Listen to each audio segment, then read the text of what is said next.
Yep. And welcome back here to the 59th Bill Rahm Invitational Tournament. We are here with Bill Hansen and Bill Rahm Jr.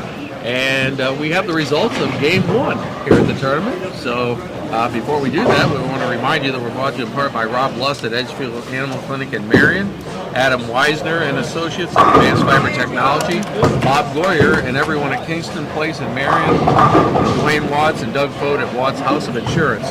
So Bill, can you guys give us the results and then maybe a little analysis of the first game? On lanes 1 and 2, Mitch Long had a 188. Sean Ridgway had a 276. Great start there for Sean. He had a perfect game going there pretty long, didn't he? Yeah. And he switched balls. That'll do it. There in the 9th frame, and that took him. On lanes 3 and 4, Todd Spurlock Jr. had 220, and Gabe Higginbotham had 208. Good start for Gabe, being his rookie. On lanes 5 and 6, Dave Tinch had a 210. Joe Powers had 215, so close match there. On lanes 7 and 8, Braden Bruner had 235. Starting out, Steve Chambers had a 190. So he told me, he said, now that I got my nerves out. that's your first alternate, right? That's our first alternate. And then on lanes 9 and 10, Charles Yancey had 194 against Jacob Derry's 211. And on 11 and 12, Mike Lear had 238 against Rick McWater's 185.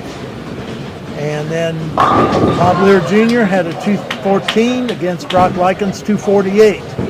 And then on lanes 15 and 16, Don McLaughlin had a terrible 155 against Joel Butt's 223. And Don and Joel, they bowled on 15 and 16 last night, and they bowled terrible down there. So it just keeps continuing. Yeah, definitely. So I see Brock Likens, last year's runner-up. Right. Got off to a good start with a 248. Yeah. Sean can be tough. He gets lined up. He can be tough. He can throw a ton of strike.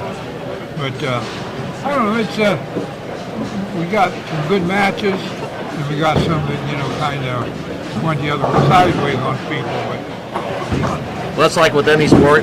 You have an off day, you have an off day. It just happens. And, that many pins, it's hard to make up. I realize you got 3 games, but, you can't be shooting 200 with 150 starters. That's just because when you're bowling scratch, there's no margin for error there.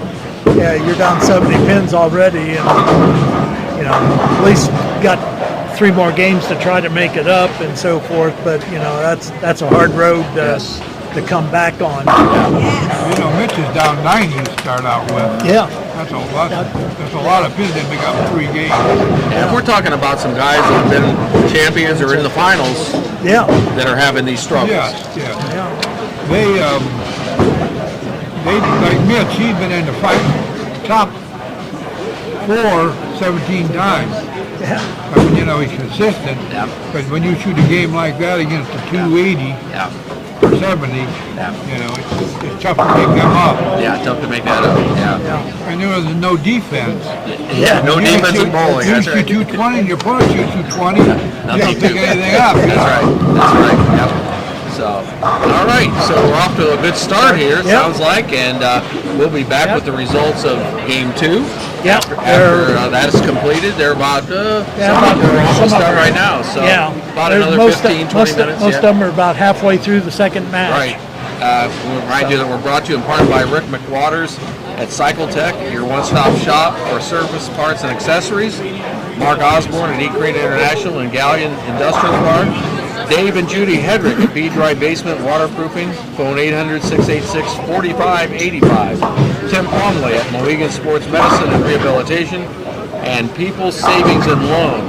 So we will be back here to Suburban Lanes with the Bills and results of Game 2.